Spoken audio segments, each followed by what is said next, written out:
lads, and welcome to episode 58 of the Harsh Vocals Podcast. I'm your host, Justin Corbett, and with me is my good friend, Christian Renner. How are you doing today, man? Pretty good, considering got a new PC. Not willingly, but sometimes things just have to be done. Yeah, I'm surprised you said pretty good. It wasn't pleasant. I've been all morning long trying to set this damn thing up, and so hopefully it's all good now. Yeah, the last couple of weeks have been full of unexpected difficulties. I'm sure you saw that we recently posted our interview with Justin Lawnchair, a.k.a. the Biscuit Merchant, about his latest album. We had some problems with that. We lost like half of Christian's audio, but I did the best I could to salvage the episode, and I still think it came out pretty fun. I've been sick, if you can't hear it in my voice. And then, of course, Christian's computer just flat out died when he tried to update Google Chrome. So been kind of a whirlwind couple of weeks for both of us. Yeah, and that was very unpleasant because we were just getting ready to record, and boom, the whole thing just fucking dies. Like, son of a bitch. Yeah. But what are you going to do? The music's good, at least. That's very true. It's been a pretty strong couple of weeks in this cycle, and the next cycle has started out fantastic as well. 2026 just continues to deliver. Have you made much progress on your mid-year best of list yet? I was getting there, but then, all this shit started to happen, and I don't think it'll be overly difficult, but I always say that, and then I fucking agonize over it for the next 2 weeks, and it's like, oh, is that number 13 or is it number 15? I don't really know. And so I feel like a douchebag, just trying to come up with that. Like, I'm sitting there, is there really that big of a difference between 13 and 15? And then I sit there and think to myself, these guys work their ass off to create shit, and the least I could do is, like, give it a legit rating instead of, well, that's good enough. No, I'm with you. I've been doing the same thing. There's about 214 albums in my contender list so far, and I only know for sure what 5 of my top 10 are, so I'm still trying to go through and figure out the rest. It's definitely a demanding experience while you're also simultaneously trying to listen to all the new stuff. Yep. Yeah, you're going back, listening to shit, and then you're like, oh my God, this is so fucking good. And you're just like, oh, all right, I'm going to listen to that again. And next thing you know, you've listened to it 3 times in a row, and it's like, oh shit. Yeah, and it makes it even harder when behind. Makes it even harder when so many bands that we really love have albums coming out later this year, and we're getting those promos rolling in too. Fuck, there's so much good stuff on the horizon. And it's really hard to even focus on all the other stuff that has come out instead of just going back and listening to those over and over again. Yeah, that Sidon album, I've probably listened to that promo about 35, 40 times at this point. I'm there too. It's so good. It is so fucking good. So fucking good. All right. We'll talk more about that as it gets released. But I guess first let's move into talking about this cycle's releases. So what do you got first for us, Christian? All right, the first one I have is the band Witherhoard. For All Who Have Been Broken, we have Melodic Death from Philadelphia, Pennsylvania. This is their debut. They are unsigned, and the track that I picked is Another Sun. Reading the lyrics, one of the main things that I was struck by was the emotional weight of this album. Going into grief, they go into trauma, a little bit of religious abuse, environmental collapse, and personal recovery and shit like that. This is some actual weighty subjects here, not just, just trying to put something together. So the emotional core of this gives the album an overall sense of purpose beyond simple aggression and melody. It seems like they definitely put a lot of thought into this album. And this is just filled to the breaking point with huge riffs and shredding leads, and all with pitch-perfect production. This album just absolutely sounds fucking fantastic. Surprising that only 6 tracks and still pushing 40 minutes and 0 bloat. Everything has a purpose here, and there are no artsy or extra sections. And my final thought on this album takes the massive hooks and almost cinematic weight of modern Melodeath and grounds them into something painfully human, turning every killer lead into yet something else that needs to heal. Yeah, they definitely tried to live up to the album title, For All Who Have Been Broken, because every single song just feels like you're experiencing the crushing weight of humanity. But at the same time, there are bright moments in the album that give you kind of a sense of hopefulness as well. It's really a masterfully done melodic death metal album. I liked it a lot too, and I haven't really heard that much melodeath this year that's impressed me. This really was kind of a standout so far this year in that genre. It's fantastic, and like you said, very succinct songs, 6 tracks, 40 minutes. They get in and get out like a band should. I really don't have anything more to say than what you did. There's not a whole lot of information about the band out there, but super impressive debut, and I'm looking forward to hearing more from them. Yeah, I was super impressed. And to think that this was a debut. Yeah. Yeah, this actually, is not going to be long before they get signed, if they want to. Weird coincidence, but I think 5 of the 6 albums we're talking about in our 6 albums today are debuts, which is just wild. Yeah, yeah, and we constantly talk about this, I'm an old guy. I'm 57 years old. I was there in the 80s, and so everybody talks about how great the 80s were. And, man, the music today is just so much better. It is so much better. How could it not be? There's so many more tools available to everybody. There's the ability to record at home when it's convenient for you. You're not forcing it to rush to do it at a studio where you only have a limited amount of time. Money's not as big a consideration or barrier to entry. Plus, you have decades more of other albums to inspire you to write music than you did in the 80s. The people in the 80s were pioneers, absolutely, creating stuff from their own heads that had never been inspired by what came before. But the guys today are taking all those ideas and expanding on them and just making them so much better. I always hate it when people say that the best era of the music was in the past, because there's no way that's true. Yeah. There's so much better stuff coming out today than there ever has been. Yeah. If you take classic bands, they sounded better back in the day. Like Metallica, their first 4 albums, fucking phenomenal. And ever since then, kind of, it's okay. Same thing with Megadeth. It's just, it seems like they get kind of a little bit tired. I feel like bands like that have additional pressure on them to maintain their sound too, because they are a legacy band, right? So anything they create has to sound like Megadeth or has to sound like Metallica. And of course, I mean, that sound has shifted somewhat because they've become more mainstream, but I still feel like they have to make an album that sounds like them. They can't be wildly experimental and dip their toe into black metal. Occasionally one will, like Testament. Testament will dip their toes into a lot of different places, which I love about them. But a lot of those older guys have to make an album that sounds like their band, so they're not open to being influenced by so many other bands. Yeah. Anyways, we got a little off topic there, but circling back to Witherhoard, just an absolutely killer album. I think you guys are going to really dig this track. Let's go ahead and play it. Again, Witherhoard off of For All Who Have Been Broken, and the track is called Another Sun, and that's S-U-N, not S-O-N.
What a song.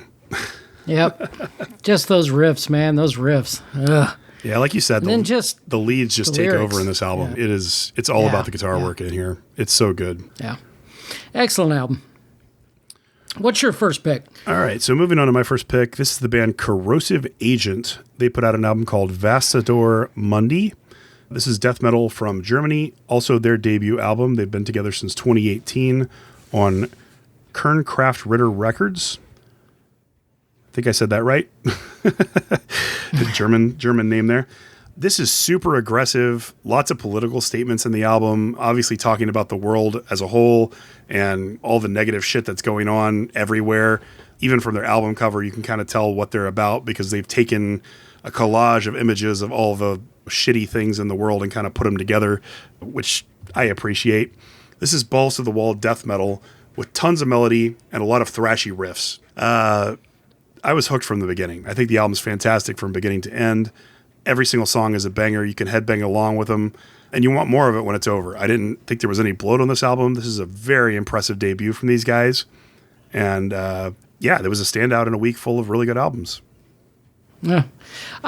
With this one here, I was super impressed with how they were leaning into that old school brutality without ever sounding overproduced or sterile. Like, if you go that old school, a lot of times with the modern production, it just doesn't sound right.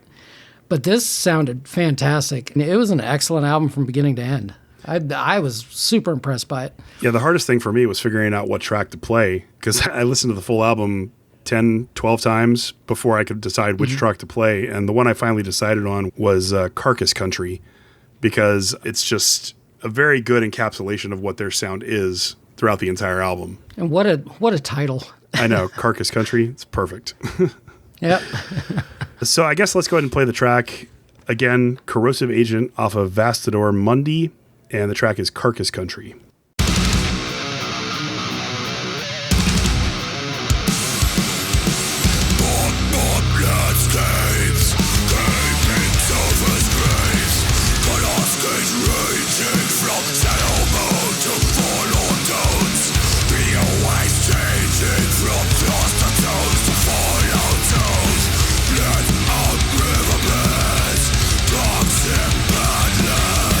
Skies only filled with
That is some really good death metal.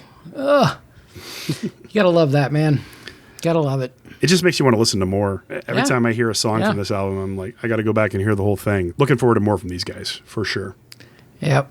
Next up for me is the band Archaic Oath, Determined to Death and Beyond. We have black metal from Belgium. Again, debut. They are on AOP Records, so you know it's good. Absolutely. The track that I picked is Forest of Horrors. Again, what a great title. Another album that taking that 90s classic sound and modernizing it. This makes the album feel like it's deeply nostalgic, but with that modern spin. So much going on here, from keyboards, acoustic passages, layered vocals, and absolutely fantastic pacing. I just loved everything about this.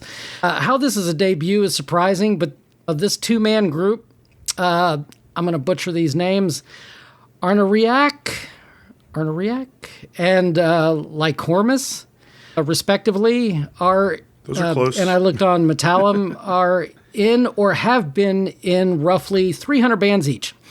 And they certainly have plenty of experience. Yeah, holy crap, was that a long list of bands that these guys are in. Yeah, it really is. But most notably, Archaic, the vocalist, he's the same vocalist from Hail Spirit Noir. And if you remember how much I love that album that came out from them last year, it should be really no surprise that I absolutely love this album as well. Yeah, it's really good. An album that gets better with each successive listen, which is always a sign of a great album. This is a masterclass in immersion and confidence. You can just feel the confidence oozing off of this band. And it's that level of experience that they got, all these different bands that they're in. They've probably been doing this for quite a while. More power to them. My final takeaway is this album feels like an album that is a love letter written in blood to the golden age of melodic black metal, with enough conviction and songwriting to rise above mere nostalgia. Very nice. I think you're completely right. It's at both times nostalgic and modern in the way that it sounds throughout the entire album. Like, you get that whole vibe that you used to get when you originally discovered melodic black metal, but you also have the modern production and that kind of atmospheric element that's been developed over the decades sort of creeping in. And I thought this album was masterful as well. I absolutely loved it, which should come as no surprise because I love absolutely everything that comes out on AOP. So these guys are killing it. They're both pedigreed musicians, been in a ton of bands, have created a lot of great music throughout all their bands, and then have come together to create something special together. I'm, again, just super impressed. It was such an impressive 2-week period. Just every single band was great. Yeah.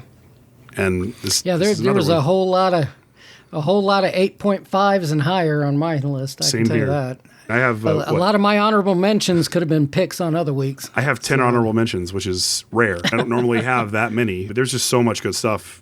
I feel like we have to at least touch on all of it. So anyways, let's go ahead and play the track. Again, Archaic Oath off of Determined to Death and Beyond, which, good Lord, what a title. And again, the song is called Forest of Horrors.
Such And a great that's a track. debut? Yeah. I don't know if that would have been the track I picked, but I get why you did, because it does kind of bring that nostalgia feeling into it where some of the other songs don't so much. But then it also is one of the shorter tracks too. So, time is always a consideration here. But man, if you like that at all, you got to check out the full album. It gets better excellent. than that. It does get better than that song. Yeah. All right. Moving on to my next pick. This is the band Efflore. It's Efflore. They released an album called Elegies of the Island. This is symphonic black metal from Taipei, Taiwan. Their debut album, they've been together since 2018. They're unsigned. All of their songs are about ghost stories and urban legends from Taiwan. And it was extremely hard even to pick a song from this album to highlight because they're all drastically different than the others. But at the same time, they're all incredibly fun. This is a very fun, fast-paced, aggressive, melodic black metal album that has a lot of keyboards and has a lot of spooky sounds built into it. It really kind of feels like you're living through the ghost stories and the urban legends as you're hearing it. And I don't think we've really highlighted any bands from Taiwan before, have we? We have not. Yeah, I think this is the first one that has really come across my radar that stood out so prominently. Even in a cycle where there was 15, 16 bands that I loved, these guys made my top 6. So kudos, guys. This is a fantastic fucking album. Yeah, for me, when I came upon this only when you said it was going to be a pick for you, as I completely missed this one. And man, I'm glad you said something, as this is fucking fantastic. Love the blending of the Taiwanese folklore like you were talking about with the ghost stories without it becoming cheesy or like a gimmick or anything. This is perfectly executed. Something else worthy of real note, and me being a drummer, but the drumming on this is exceptional. They made me wonder if more black metal is becoming regionally rooted than it simply follows a Scandinavian blueprint, like Black Braid and Seor and Dodsrit and all in that vein. This is not Scandinavian in the slightest, but this is absolutely some fantastic fucking black metal. I'm seriously starting to wonder if more and more bands are just focusing more in their region than they are like, hey, we got to sound like Mayhem, or we got to sound like Emperor, or whatever. I think the French were the first to do it, really to make the sound their own. And we talked about French black metal having like their own aura a lot. But I think it holds true for other places too. A lot of the time when you hear a Japanese black metal band, you immediately know they're from Japan. If you hear a German one, you're starting to be able to pick out those elements that make it feel German. And this is my first exposure to a Taiwanese black metal band that really stood out for me. But there's enough here, I think, that it does stand apart from that other classic black metal sound. I think you're 100% right. And one thing that I didn't really mention when I was talking about him is the production. There's a lot of people in this band. From what I can tell from the pictures, I think there's 7 or 8 people. 6? It might be 6. Or 8. Yeah. There's a lot of people. There's a lot, yeah. But every instrument is just layered perfectly. The production is exceptional. You could tell they really took their time and crafted this album. It's just an incredibly impressive debut from a band that came out of completely left field for me. Yeah. I'm excited about it, and I hope you guys like it, and I hope you listen to the full album and support these guys. I think they only have like 150 followers on Spotify, so hopefully this will blow them up a little bit. This is the epitome of why we do this, right? Absolutely, yeah. 150 listeners and an album this damn good? Yep. Damn. So let's go ahead and play the track. Again, this is Efflore off of Elegies of the Island, and the track that I chose is Liu's Haunted House.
That song just sounds spooky and ethereal while also being aggressive as hell. It's a cool, fresh take. Lots of bands have tried to do like the gothic, symphonic, Cradle of Filth does spooky elements in their music all the time, but it feels cultural here. It feels like rooted in something, not just spooky for the sake of being spooky. So I appreciated that a lot. I was super impressed that they used Taiwanese folklore. That was a great idea.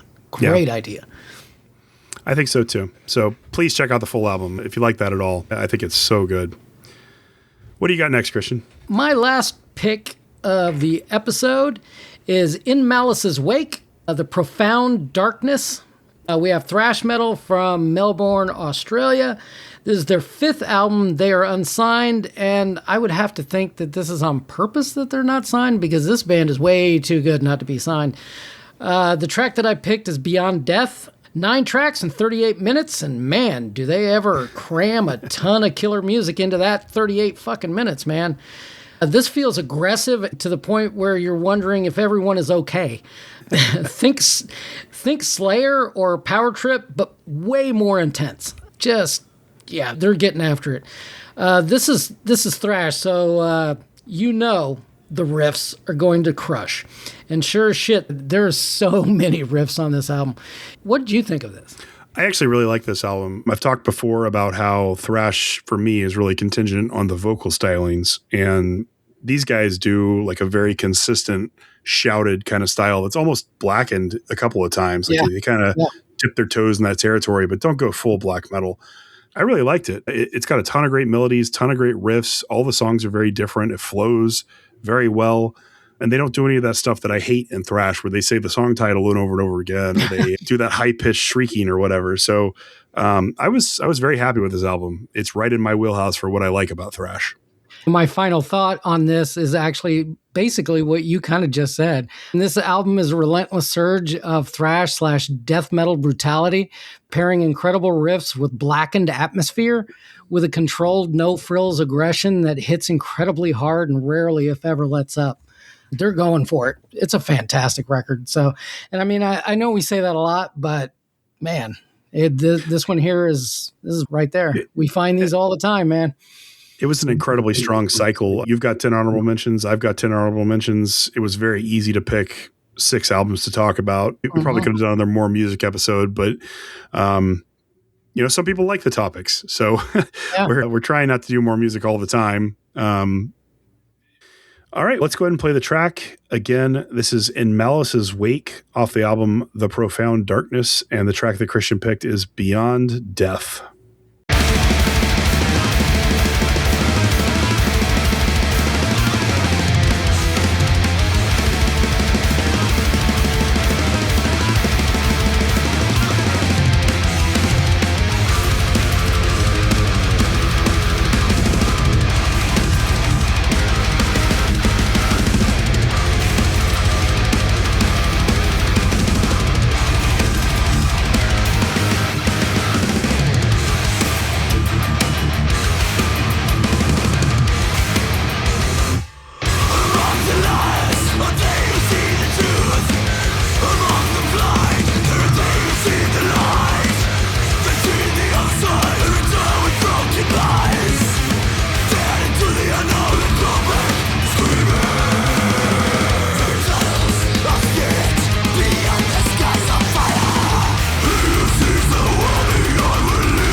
Such a great song, man. Perfect title.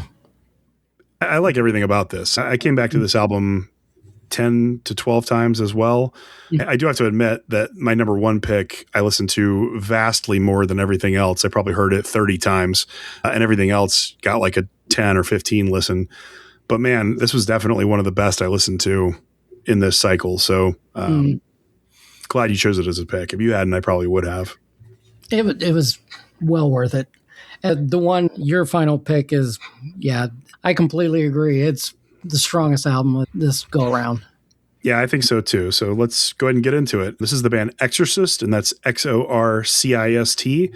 Their album is called Aberrations. This is death metal from Sweden, their second full-length album since 2020 on Hammerheart Records. These guys do very classic HM2 style death metal, that chainsaw kind of sound built into it that you kind of get from a lot of that Swedish stuff.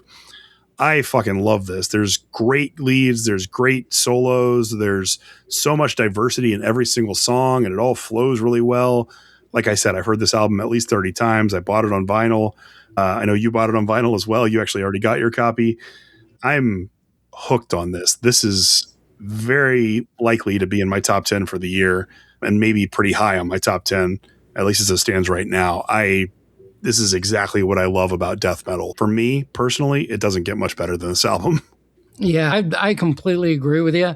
I mean, I like this one so much that I went back, and this is their best album, as they have really established their own identity here.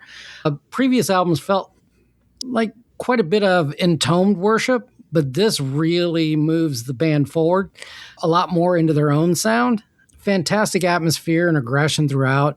The biggest factor in why I like this album so much, though, is simply its energy. This is like, this is going to sound funny, but this is like snorting Coke while drinking a Red Bull and downing some Adderall, but in a musical form. Like, friends of mine that remember the 80s, Coke, yeah, it was a good time. It was a good time. But yeah, if you want a much tamer version of that, but in musical form, pick up this Exorcist album. It'll get you there. Yeah, you'll be headbanging along to just an infectious riff, and then it'll like stop and lead into a melodic solo or something that just kind of takes you off guard and surprises you.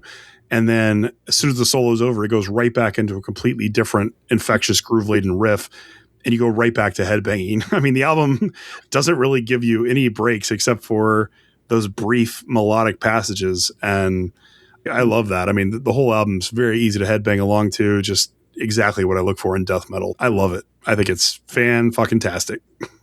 I completely agree. All right, well, let's go ahead and play a track then. Again, this is Exorcist off their new album Aberrations, and the track that I chose is Souls to Mourn.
There's no afterlife. None whatever.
I absolutely love that song. I had a really hard time choosing a song with this one as well because there's not one that encapsulates the whole album. Each one is so different than the one before.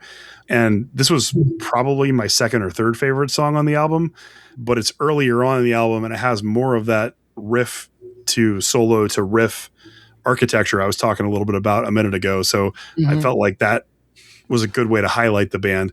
Although there are some later songs in the album that I think are better than this one, but all of it is exceptional. It's all just fantastic. I kind of noticed with this album though, I'll listen to it one time and I think this is my favorite song. And then I listen to it another time and I don't know, track 4 will be my favorite song. And then I listen to it again, fucking track 9 will be my favorite song. It's kind of weird how it works, but yeah, there isn't a weak song on this whole album. So there's not. No, it reminds me a lot of the Puterion album that came out last year that I love so much. Yeah. But it's not Lovecraftian themed. It's just excellent HM2 death metal. And yeah. I hope you guys like it. And I hope you check out the full album and support these guys because I want more of this. Me too. All right. Well, let's move into our honorable mentions. What do you got, Christian? All right, I'm going to start out, and I'm going to butcher this. My God, I have no idea how to say this. It's CNOC, Knock, or is it CNOC? Or I think the first C is silent. It's probably just knock. Knock on Tursa, A Cry for the Slain. We have black/folk metal from Falkirk, Scotland. Their third album on Apocalyptic Witchcraft Productions.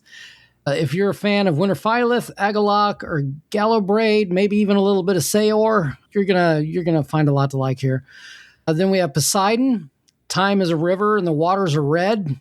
What a great title. That's a great title, yeah. A death/thrash metal from Belgium. Their third album on Neck Twister. For fans of Vader, Sepultura, or Demolition Hammer. I think it's a little bit more thrash than death, but there's definitely some death in there. Then I put this on here, At the Gates, The Ghost of Future Dead, Melodic Death from Gothenburg, Sweden. Their 8th album on Central Media. This here's the final album from Thomas Lindberg. And for fans of, you know who At the Gates are if you're listening to this show. So there's really no need for me to say that. But I don't think it's a perfect album, but it's still probably a better At the Gates album than they've put out in a little bit now. Their last couple I thought were good, but not great. And this here is, again, one of those bands that I feel should be putting out great albums, not good albums. It's a nice farewell album to the band and Tomas. I liked it, but it suffers from a lot of the songs being very samey. But there are some standout tracks. It's a very good album. It's definitely worthy of being an honorable mention. And I mean, it's a huge loss to not have At the Gates continuing to make music for sure, because they were so fundamental in establishing that melodic death metal Gothenburg sound. It's bittersweet, right? Yeah. But if you haven't heard it and you weren't aware it was coming out and you liked At the Gates, I would encourage you to go and listen to it at least once. Yeah, it's well worth listening to. Then we have Elegant Weapons, the album title, Evolution. We have heavy metal, and these guys are from a bunch of different places, so it just says international. This is their second album on Nuclear Blast. And of course, this is for fans of Judas Priest, Ronnie Romero, or Richie Faulkner, the three people in this band. So not me. Not you. Not you. You would not like this album. Not at all. Although Ronnie Romero, I think you could probably get with his vocals because they're not super high. He's a great singer, though. I give him that. Maybe. Then we have Whirlwind, the album 1640. We have heavy/speed metal from Barcelona, Spain. Their second album on Dying Victims Productions. If you like Gravedigger, Rage, or Gamma Ray, you will like Whirlwind. And Justin will not like Whirlwind. And then we have Aeonic, the Roamer of Heaven and Hell, Melodeath, and a little bit of death metal in there as well, Luxembourg. And this is their debut on Fetzner Death Productions. For fans of, if you were to put Naglfar, Thulkandra, and Sacramentum in a blender, you're going to get pretty close to this. Yeah, I like that. So this Aeonic album was very close to being a pick for both of us. I think both of us considered it a lot. There's so much to love about this album. The guitar work, the vocals, the song structures, the drumming, all of it is exceptional. The songs are just bloated, and some of the songs seem a little directionless in where they're going. But all the pieces are there to make something absolutely masterful. Super impressive debut. I'm really looking forward to seeing what the second album from these guys looks like. If they could just get a little bit more of a cohesive idea about what they want their album to be, it would have been an easy pick. Yeah.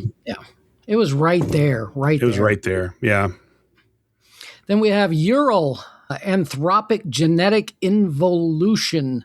We have thrash metal from Turin, Italy, their fourth album on Extreme Music.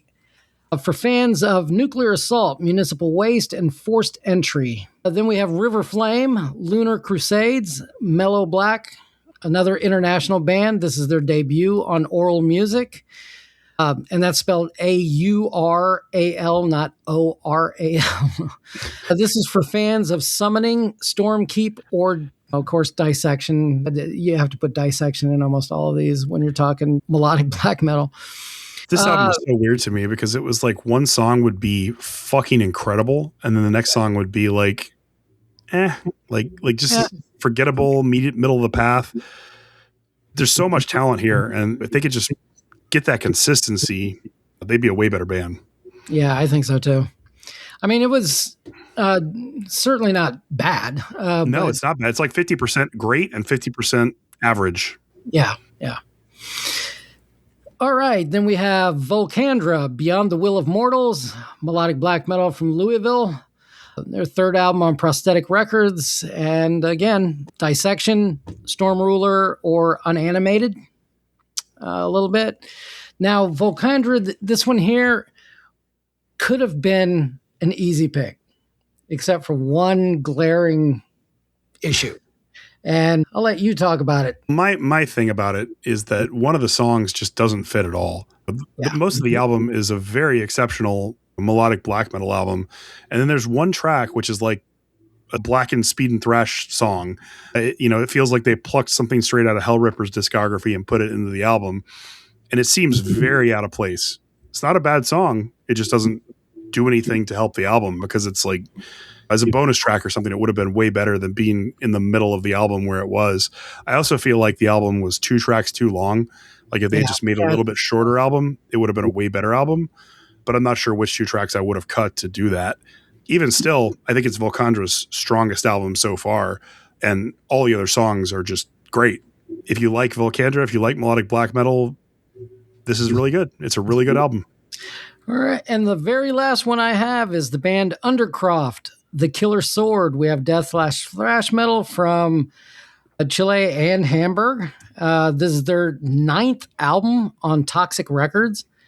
And if you like bands like Vital Remains, Nile, or Crisian, you're gonna dig these guys. There's some serious death metal going on here. I like that one a lot. Yeah, there was moments of thrash here and there, but this is primarily more a death metal album than it is a thrash, even though I said death/thrash. That's all I got. All right, moving on to mine. First up is the band Evile. That's Eveale. Enter the Woodland Realm. This is black metal from New Jersey and the UK. Their debut album, they've been together since 2025 on High Pathral Records. So this is our good buddy Steve Weiner, who's also in Negative Bliss and Am I in Trouble, along with Alex Loach, who's from Ashenheart and a couple of other projects doing the vocals. I really like this album. There was a lot of ambient atmospheric black metal in here that I appreciated. It really does feel like you're kind of wandering through the woods alone at night and experiencing this mystical, fantastical black metal world as you're doing that. Alex is at his absolute best with the vocals that he's ever been before. Steve is doing some amazing guitar work. It just came out in a week where there was too much competition for it to end up being a pick. That said, it's like a 8.9, 9.0 out of 10.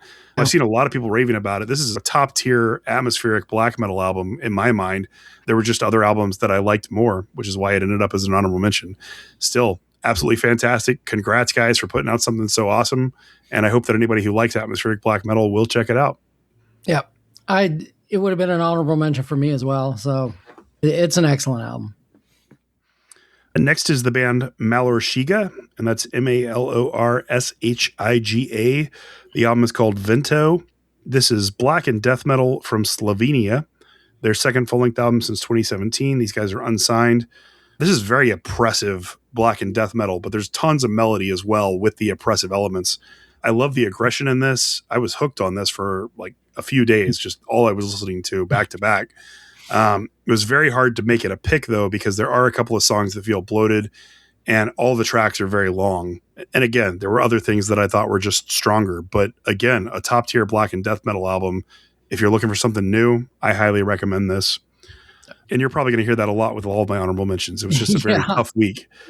Next is the band Wandar, Wandar. The album is called Tief Erd. Atmospheric black metal from Germany, their fourth full length since 2006 on Vendetta Records.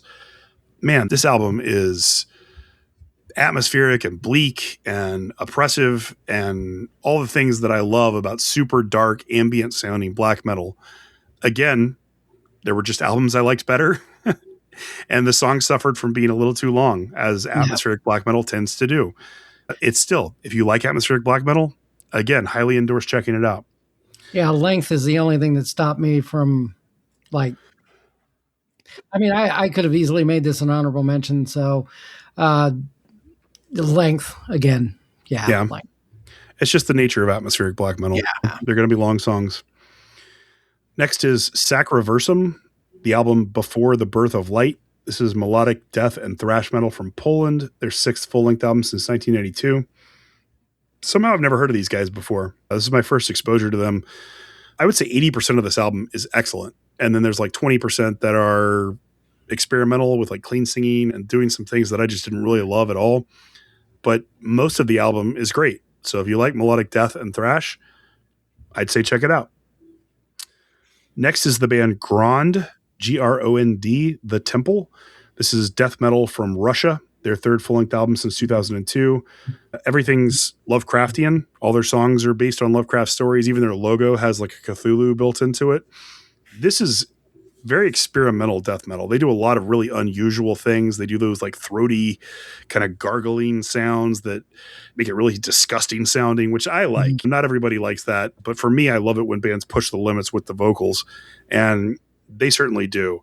There's a lot of stuff in here that you won't hear in other death metal bands. There's dissonance while they're trying to do harmony kind of stuff, and I like that. I like how experimental this is. It's not a perfect album. I don't think they've quite gotten to where they perfected their unique sound, but it's definitely unique. And if you're looking for something unique, you can't go wrong with Grond.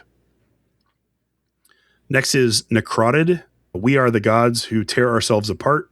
Death metal / deathcore from Germany. Their sixth full-length album since 2008. Necrotid are kind of a well-known name in deathcore / death metal.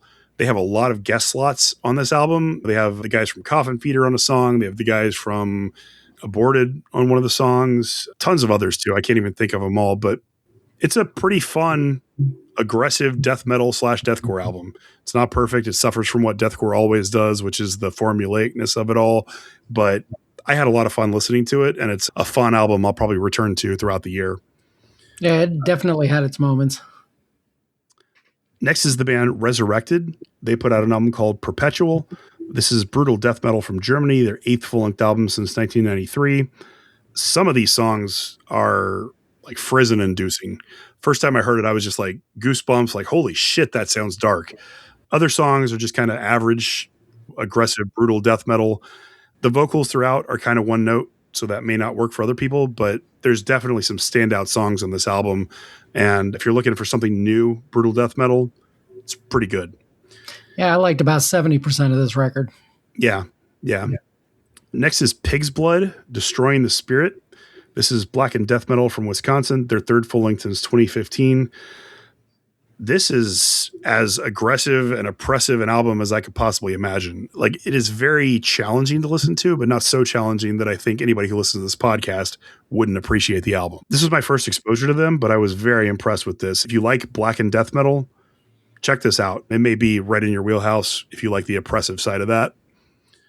Then the next one is Orbis Daemonium. They released an album called Onirographo.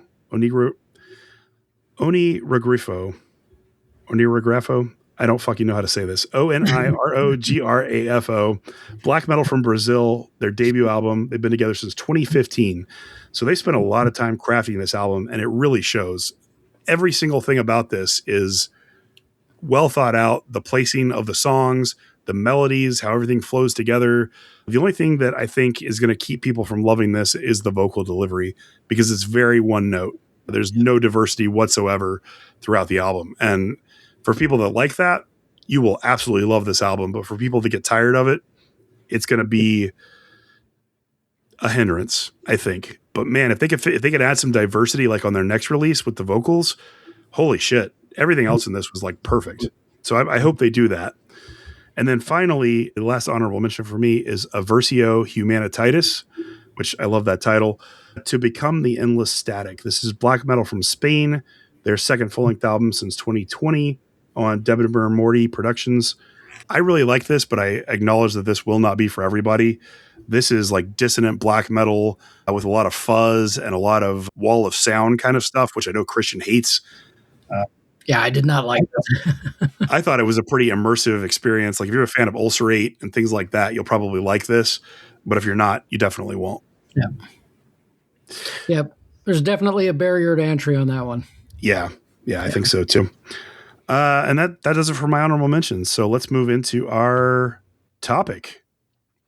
And so, as you know, we've been doing a discussion about our top vocalists across different genres. We did the growls first, then we did shrieks and screams. This time we're doing shouts. And then the final episode of this 4-piece segment will be cleans. So I'm kind of a little worried about doing the cleans one, but we'll do it when we get there. So shouts, I think, kind of encapsulates thrash metal, hardcore, even some outliers. Like I definitely have one outlier on my list. I'm sure you can even guess who it is, who does a shouted style that is more of a black metal band.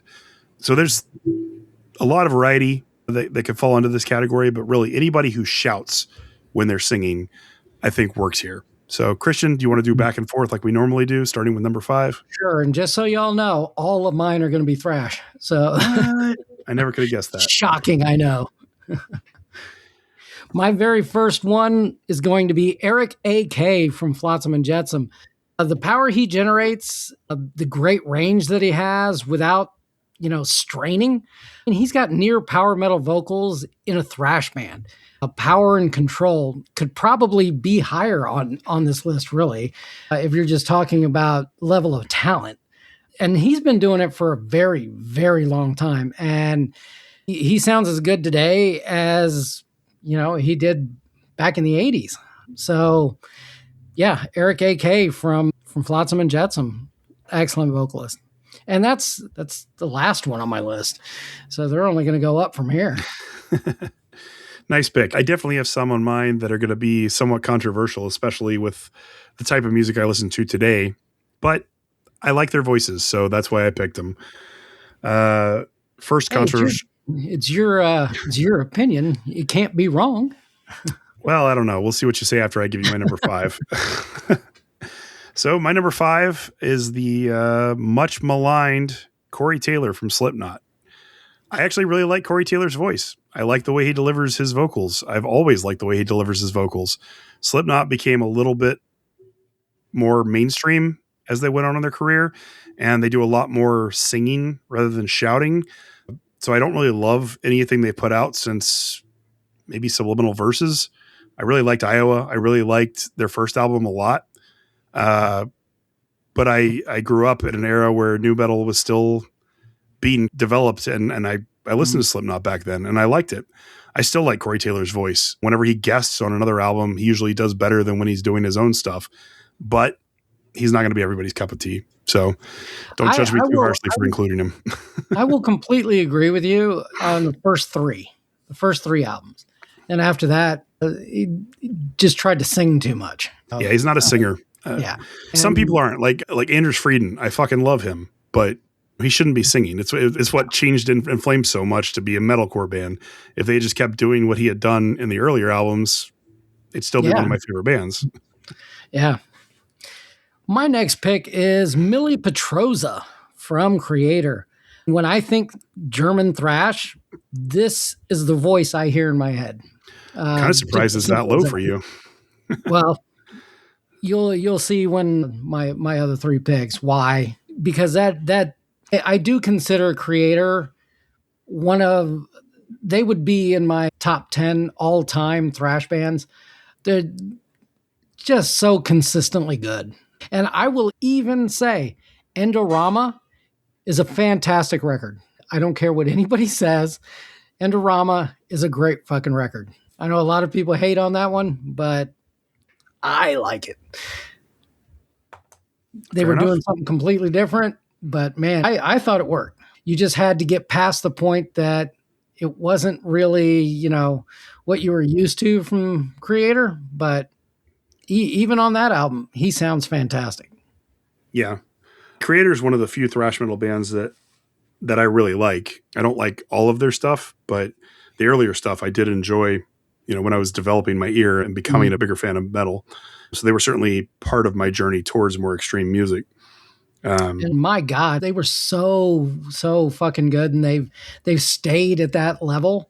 They never really lightened up their sound. Well, I mean, I guess Endorama lightened up the sound, but that was in the 90s when everybody was trying something a little bit different. I mean, Exodus came out with Impact is Imminent, and that there's kind of meh. And then of course Megadeth with Risk and all that. There's a lot of experimentation going on in the late 90s.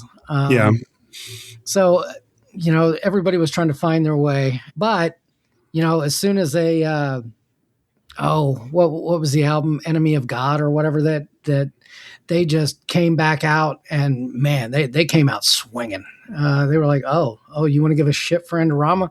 I got something for you. And man, they crushed it with that record. Yeah, they really did.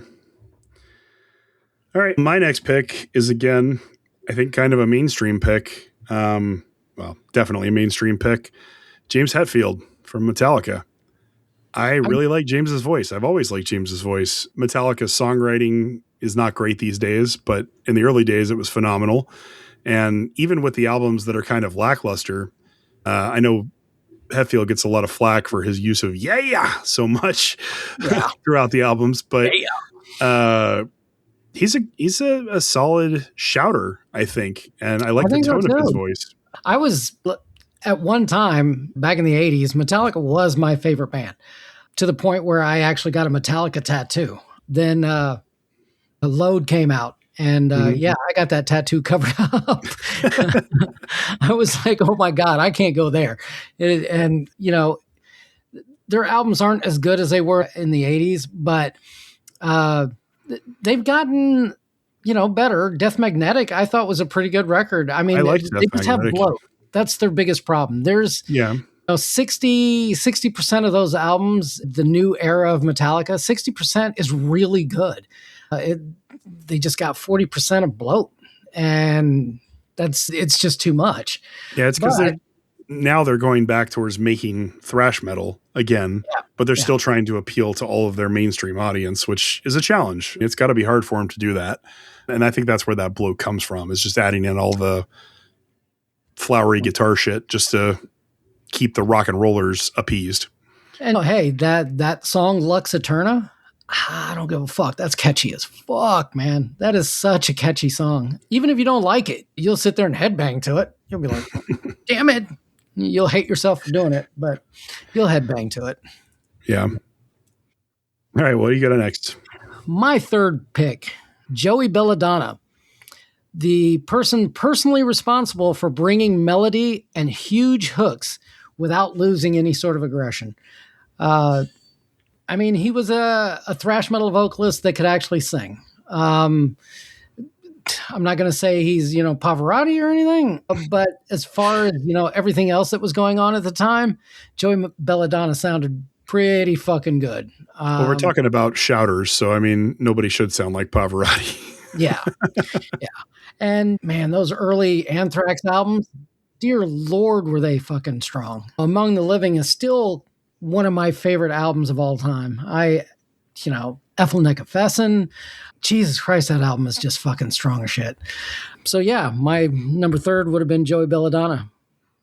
And mainly because of that, bringing that melody in there without losing any sort of aggression. Who's your number three? My number three is Brent Hines from Mastodon. Really? I think Mastodon really changed the direction of metal a little bit. I mean, they are largely responsible for the way that sludge metal sounds today. Mm-hmm. And his vocal style is very much that shouted style, which works, I think. I mean, I don't love every single Mastodon album, but the ones that I do love, I love very deeply. And his vocal styling is responsible for that. For any non-extreme metal band to make me take an interest in them, you have to be pretty good.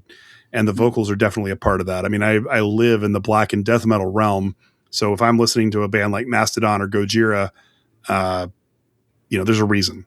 And for me, the vocal stylings were the reason that I was drawn to Mastodon. Yeah, I could see that. All right. My number two, Tom Araya. One of the defining voices of thrash as a whole. And I just have in really big letters, aggression and clarity in equal measure. He was aggressive and he has that shout and that growl and that, here and there, but you could always understand what he was saying. And that takes a serious level of skill. And there's one other person on my list that actually does it just slightly better. And so I think my number two and your number one might be the same. We'll see. So who's your number two? Chuck Billy. Yep, that's my number one. Yep, Chuck Billy. How could it not be? I love Testament. Like, of all my thrash metal bands that I do like, Testament is kind of the pinnacle. I mean, they're the band that I've loved the most albums from. They've done a lot of experimental things. They're not afraid to continue to be experimental. And his voice has been consistently intelligible and awesome all the way through his entire career. He's the best when it comes to that. And on here in my notes, I have the range, the clarity, the enunciation, can do death metal growls just as well. What was that? Was that one album that they had in the 90s that was basically, was it Demonic? Was that what it was called? Yeah. That was a death metal album. That was not a thrash album. And he crushed. And then they came back with, I think it was The Gathering. And holy shit, that album blew me the fuck away. Came right back into the thrash, just crushed every bit of that album. My God, that is actually my favorite Testament album. The Gathering? Yeah. It's weird for me. My favorite album is First Strike Still Deadly, just because it was my first exposure to them. I could see that though. Yeah. But I love their whole discography. Yeah. I seriously don't think that they have a bad album. They have some bad songs for sure, but they don't have a bad album. No. Yeah. Well, so my number one was Chuck Billy. So what's your number one? My number one is JJ Michael Wanstrom from Archaic for the Sky and Karg. That shouldn't really be a surprise to anybody. Yeah. I love how emotive he is. I love how he can convey his pain and everything through his shouted vocals. And I don't think anybody sounds like him. I think he has a truly unique voice. He's very intelligible when he sings in English. I get that it's an acquired taste. I have plenty of friends who really struggled with Harakiri because of the vocals. But for me, from the very first time I listened to it, I was in love, and I've been in love since then. So easy choice. I wonder if we should do a top 5 most pained vocalists. That'd be tough. It'd be really tough. Yeah, that'd be hard. Especially for you, because you absolutely love that. I really do. It's like my favorite thing. When a vocalist is able to convey emotion beyond just the words and it really comes through in the performance, that just gets me. Like that's my favorite thing ever. So all right. Well, that does it for our top 5 shouters. I hope you guys enjoyed that. And like I said, the next time we do one of these, it'll be our top 5 clean singers, which I am really struggling with. Well, I have a few honorable mentions since this is my kind of category. So I'll go like my honorable mentions, Phil Ryan from Sacred Reich. I just love his voice. And again, a band that I really don't think that they have a weak album. Then we have Sabina Klassen from Holy Moses. She can belt it out, man. Peppa Benitez from Crizix, that thrash band. Mm-hmm. And Bobby Ellsworth from Overkill. He's very unique. Very unique. We saw Overkill at Hell's Heroes, right? Mm-hmm. And they were fucking awesome. I never really paid that much attention to their music until I saw them live. But he's definitely worthy of being on the consideration for this list. Yeah. All right. Well, that does it for our topic. Yeah. Let's move into our pickups. What have you picked up recently, Christian? I picked up quite a bit, actually. I picked up that Exorcist album. I picked up Dodesvanger from a couple of episodes ago. Yeah. This is going to sound weird. I picked up the latest Tool album. All right. And I also picked up Poison's Native Howl album. That's less weird than Tool. Yeah. That one there is definitely weird. And the main reason is that I also love blues. I'm a huge Stevie Ray Vaughan fan. I don't think there's ever been a guitarist as good as Stevie Ray Vaughan. For me personally, anyway. So Richie Kotzen plays guitar on that album, and there are some fantastic blues, heavily blues influenced rock songs on there. And it's a fantastic album that just never got the wider appreciation it deserves. I think it just kind of fell apart. And then I believe, I'm not 100% sure about this, but I believe that the reason that they never kept going forward was Richie Kotzen was banging the lead singer's wife or something. So that'll do it. Yeah, Brett Michaels. But so that's why they never kept going. And 2 other ones that I picked up, I got the new Inferi and the new Yatheria album, which we will be talking about on the next episode, probably. Yep. I know you were excited for that one. Yes, I was. And that's all of my pickups. Mine is a little bit less, obviously. I picked up the Exorcist album and I pre-ordered Sidon's new album on vinyl. They announced it just a couple of weeks ago. New album is called Fang Driller, Scars Beneath Memory's Wrist. Great title. Mm-hmm. It's available on their Bandcamp. It's available on Avant-Garde Music, who they have signed with, apparently. Avant-Garde has like a just growing stable of just fucking killer black metal bands. So cool that Sidon has joined up with them. If you're slightly interested in Sidon at all and you're into vinyl, you better pick this up because it will sell out. It will. Yeah, every single time they've released a vinyl record, it lasts for like a day or two and then it's gone. So if you want it, get it, especially if you want one of the colorways. I think they only made 200 of each and they're low on both. Available on their Bandcamp, available on the Avant-Garde Bandcamp. Obviously, Christian and I are huge fans of Sidon. We've heard the new album. It is absolutely fucking killer. But we're going to talk more about that on the episode it releases, and then I'll be posting a review very shortly. So keep an eye out for that. All right.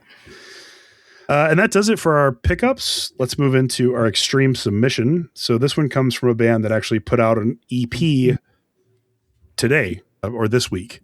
And this is the band Vow. The album is called Death Will Be My Bridge. It's their debut EP. They're from Chicago, Illinois on Iron Fortress Records. This is just some killer death metal. It's very straightforward.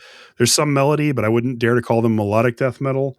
I had a lot of fun with this. They had 2 singles that were released leading up to this, and I heard both of them a few times. I was really actually looking forward to this EP, and now that I've heard the whole thing, because this is recording after it did release, I am super impressed. For a debut from these guys, you can't really ask for much more. I'm looking forward to getting a full album soon.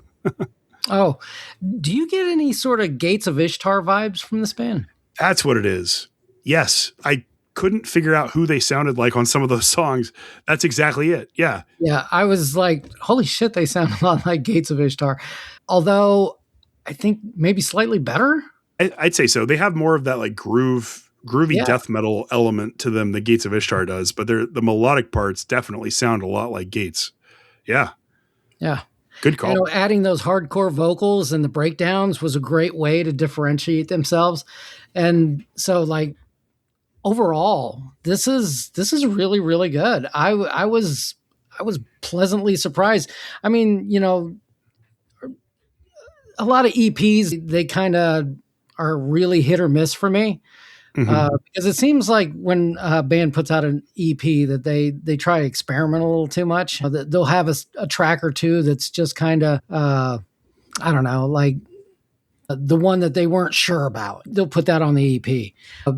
But this one here was solid all the way throughout. And yeah, just that Gates of Ishtar vibe really, really got me. I was like, oh yeah. Oh yeah. yeah. Now that you said that, that's exactly what it is. I was racking my brain trying to figure out what those passages sound like, and I couldn't quite place it, which I don't know why, but it didn't come to me until you said it. I should have talked to you before the show. But yeah, I mean, for a debut, it's exceptional. So these guys should definitely be proud of what they put together. And like I said, I'm looking forward to a full album. All right, let's go ahead and play the track. Again, this is Vow, Death Will Be My Bridge, off of their EP, Death Will Be My Bridge. Hope you guys enjoy it, and we will see you back in a couple weeks. All right, see ya. It is not worth the bother of killing yourself, since you will always kill yourself too late.